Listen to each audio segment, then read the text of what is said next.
quero ir aqui com os irmãos, 2 Reis, capítulo 7.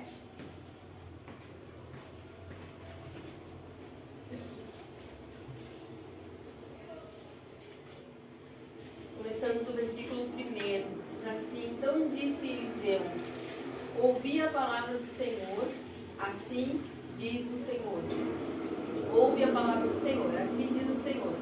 Amanhã, quase a este tempo, haverá uma medida de farinha por um ciclo, e 2 medidas de cevada por um ciclo à porta de Samaria. Porém, o Senhor, em cuja mão o rei se encostava, respondeu o homem de Deus e disse: Eis que ainda o Senhor fizesse janelas no céu, poderia fazer isso? Ele disse: Eis que verás com os teus olhos, porém disso não comerás. E 4 homens leprosos estavam à entrada da porta, os quais disseram uns aos outros: Para que estaremos nós aqui até morrermos? Se disser, 2 Reis, capítulo 7. Aí eu estou no 3 agora. E 4 homens leprosos estavam à entrada da porta, os quais disseram uns aos outros: Para que estaremos nós aqui até morrermos? Se dissermos entremos na cidade, há fome na cidade. E morreremos aí. E se ficarmos aqui, também morreremos. Vamos nós, pois, agora e passemos para o arraial dos filhos. Se nos deixarem viver, viveremos. E se nos matarem, tão somente morreremos. Somente até aqui. Depois nós vamos pegar mais alguns versículos aqui dessa história, né, de 2 Reis. Essa cidade, irmãos, é uma cidade que estava passando muita fome, né? E Eliseu, como profeta do Senhor, foi ali avisar o rei, né, que ali o Senhor ia entrar com providência, né? E aquele capitão duvidou, né? Ele falou: não vai acontecer, né? Ele falou assim: ainda que abrisse janela do céu, né? No segundo versículo ele falou assim, ainda encostava no rei ainda, né? Estava se encostando assim do lado do rei, falou assim: eis que ainda que o Senhor fizesse janelas no céu, poderia se fazer isso, quer dizer, né, numa terra que está morrendo todo mundo de fome, né, e de repente pelo exército sírio. Então eles estavam morrendo.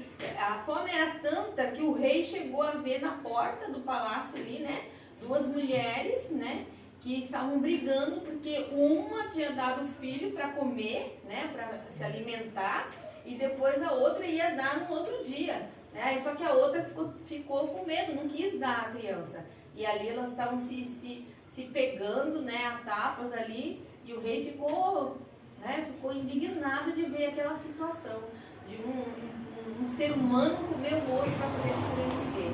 Olha a miséria que estava aquele povo, né?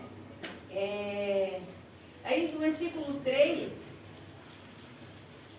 existia 4 leprosos ali naquela cidade, né? Os leprosos, a gente sabe que eles eram separados, né, das pessoas. Eles não podiam conviver na sociedade por causa da doença, né? Eles se protegiam com roupas, né? E mendigavam, né? E ali a carne deles eram podres, né? Fedia, né? Então eles ficavam afastados de todas das pessoas. E ali eles com aquela fome toda, né? E eles estavam combinando de ir até o arraial dos sírios, né? E tentar comer alguma coisa, porque para eles não fazia diferença. Como eles estavam doentes, né?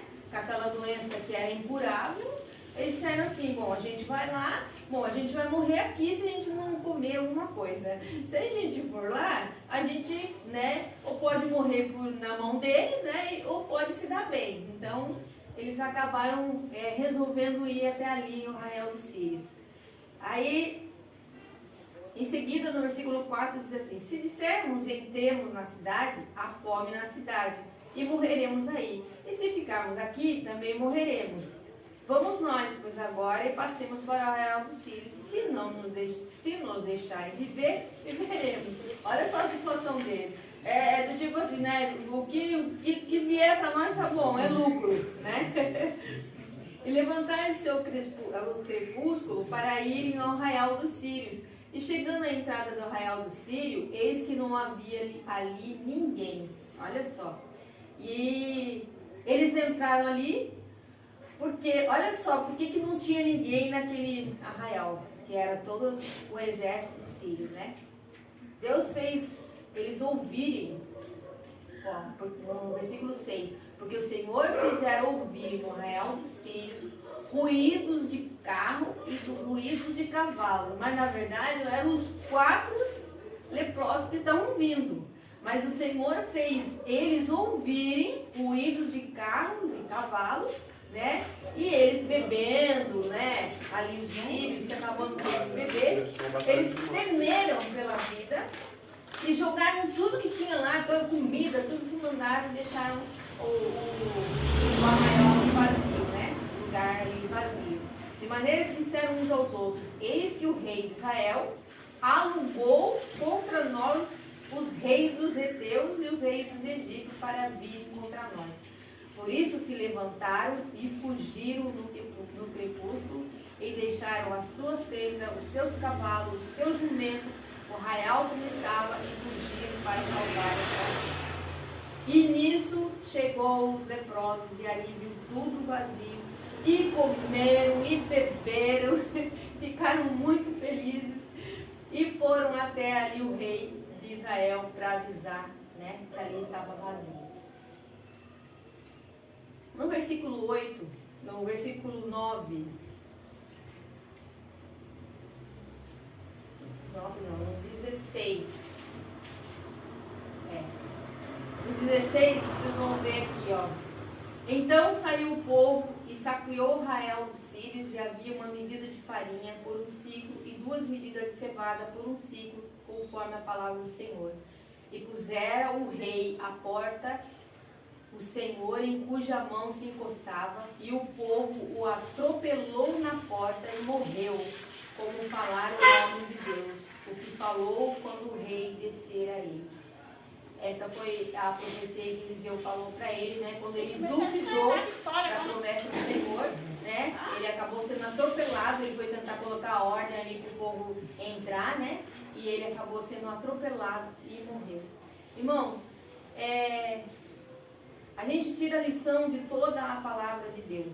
Toda a palavra de Deus tem uma lição, né? É uma lição que a gente traz para nós, para hoje, né? E a primeira coisa é que Deus é o mesmo de ontem, o mesmo de Israel, o mesmo da Bíblia, o mesmo de antigamente, é o mesmo, é simplesmente o mesmo. Qualquer problema que a gente tem, qualquer problema que a gente se acha, ele tem solução. Ainda que, às vezes, a gente acha impossível, mas ele tem uma solução, né? Você vê um povo que estava passando uma necessidade, eles não viam ali situação alguma que tivesse jeito, porque eles estavam cercados, como o esposo falou, eles estavam cercados pelo povo, pelo inimigo, eles não tinham mais saída, e Deus achou uma saída para eles. Ali eles fez o exército ouvir vozes, ouvir ruídos, e eles acharam que era um monte de exército ali contra eles e fugiram. Ali eles deixaram comida, eles deixaram ouro, eles deixaram prata, e antigamente quando o exército, um lutava com o outro, quando se vencia, era natural que a pessoa que vencia levasse toda aquela ouro, aquela prata, tudo que tinha de bens ali naquele outro exército para eles. É chamado de despojo. Uma coisa que também eu quero dizer aos irmãos, antes de falar do despojo, falar desse homem que duvidou da palavra de Deus. A gente tem que tomar cuidado com certas coisas que a gente fala e falar com aquela certeza, porque Deus, quando está no negócio, Ele faz, né?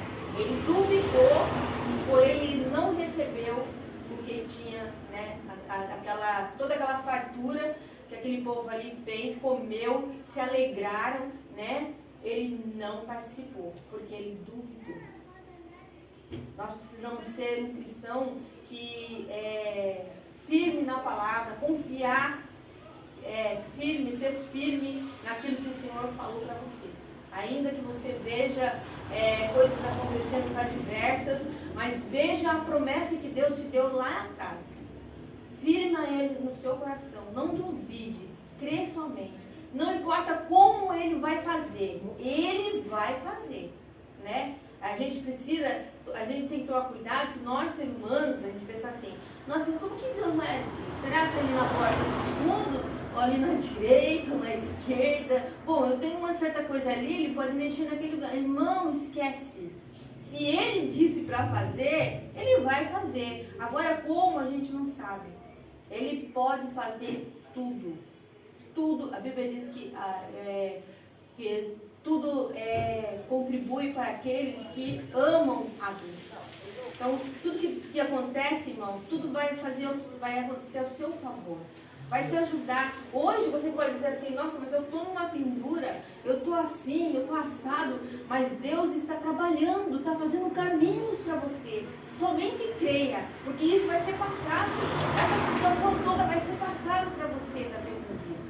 Creia tão somente nisso. Aquele homem duvidou e ele não participou daquela alegria. Aqueles leprosos, mas eles foram quase eles foram morrendo de fome, né? Mas Deus usou aquela situação deles para poder mudar a vida de Samaria, né? Daquela cidade. Irmãos, sobre os despojos, eles foram lá e saquearam tudo que tinha. Irmãos, quando nós vencemos, nós temos um defeito muito grande. Não pegar os despojos. O que é os despojos? São tudo aquilo que você merece ter. Você venceu. Você venceu aquela guerra. E muitas vezes, sabe o que a gente faz?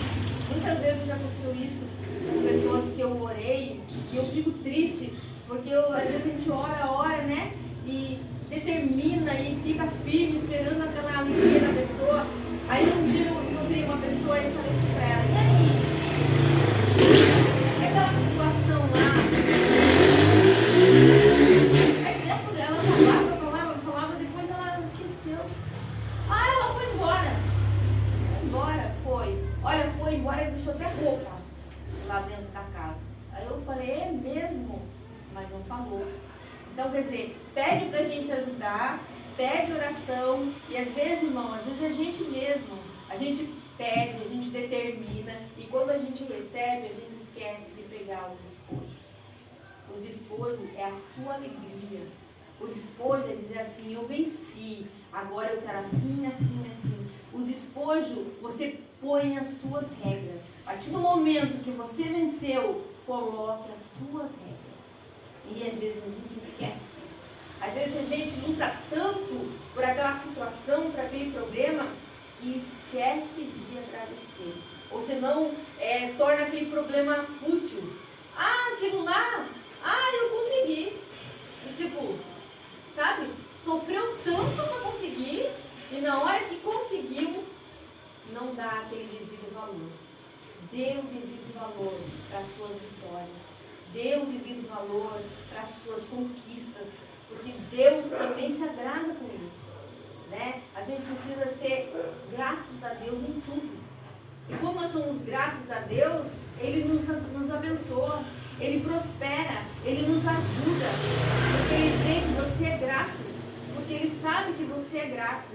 Quando você é grato a Deus, você fala desse amor maravilhoso, você fala dele. Quando você é grato a Deus, você fala da alegria de estar na presença do Senhor. Mas quando a gente está triste, quando a gente não é grato ao Senhor, a gente até esquece de falar das coisas boas que Deus fez para nós. E Deus entristece com isso. Então, irmão, pegue o seu despojo. Pegue as suas conquistas. Quando você estiver numa luta, diga assim, eu vou vencer, e quando eu vencer, eu vou fazer isso, isso, isso. porque eu quero adorar o nome do Senhor. Eu quero engrandecer o meu Deus nessa face dessa terra. Irmão, às vezes a gente dá testemunho, muitas vezes a nosso testemunho de vida, a nosso testemunho de vencer, das vitórias, é que traz as pessoas para conhecer o nosso Senhor. Não é? Às vezes você mas só sabendo que você está vencendo, aquela pessoa vê o exemplo em você.